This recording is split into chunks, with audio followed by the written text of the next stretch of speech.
Coucou les loulous! Je vous retrouve toujours avec mon tableau blanc pour qu'on puisse écrire les nombres. Et oui, les nombres, c'est pas simple. On a déjà essayé plusieurs fois en classe. Il faut simplement s'entraîner.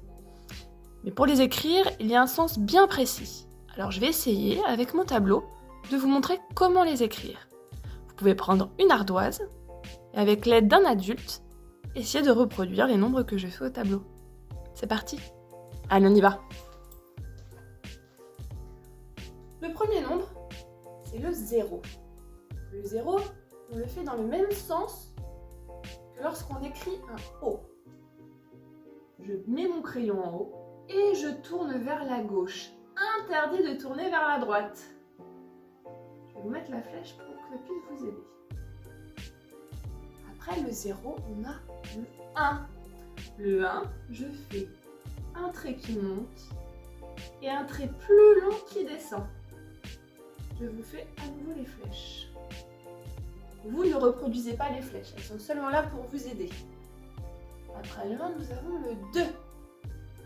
Le 2, je fais un arrondi. À l'inverse du 0, une barre qui descend et une couchée.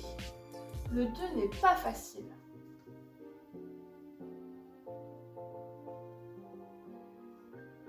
Après le 2, nous avons le 3. Le 3, nous allons faire comme les gros ventres du B, sauf que nous ne faisons pas une barre qui descend avant. Je vais faire donc 2 arrondis. Mon premier arrondi, mon crayon normalement ne quitte pas le tableau, ou alors votre ardoise, ou votre papier d'ailleurs. Et je repasse sur le petit trait de l'arrondi en bas et je refais un autre gros ventre. Vous voyez, si on fait un trait ici, on a l'impression de voir un B.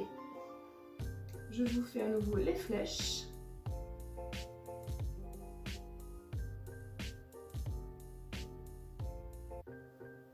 Après le 3, nous avons le 4. Le 4, je fais un trait qui descend sur le côté, un trait couché et un petit trait qui vient couper le trait couché.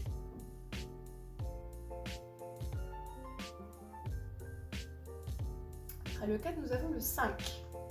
Le 5, je fais un trait couché, je repars sur le début de mon trait couché, je fais un trait qui descend et je vais faire un arrondi. Le 5, c'est comme le 2, il n'est pas facile.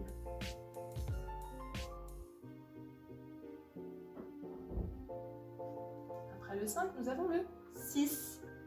Le 6, je vais faire un trait qui descend mais pas tout droit, parce qu'il va se terminer par un arrondi. Et on va fermer notre 6. Pareil, c'est pas facile. Après le 6, nous avons le 7. Le 7, je fais un trait couché, un trait qui va descendre sur le côté et un petit trait au milieu de mon trait qui est descendu.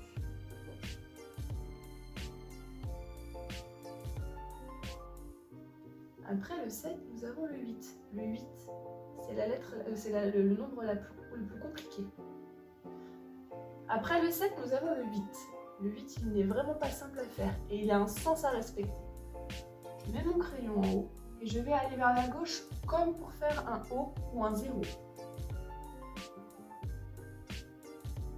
Et je vais dessiner un S. Et c'est un S que je vais fermer.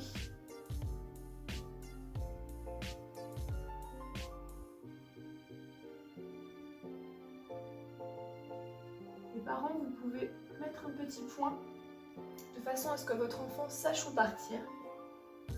Je vous mets les flèches pour ceux qui ne sauraient plus dans quel sens c'est.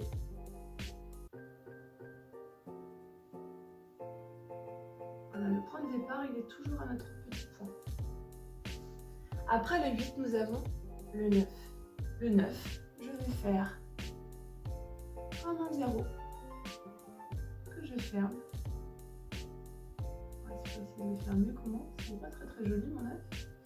Et je vais lui faire une barre qui descend, puis une barre couchée.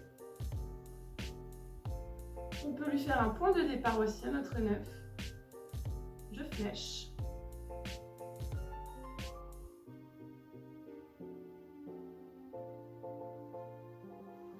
voilà, vous avez tous les nombres. Maintenant, à vous de vous entraîner.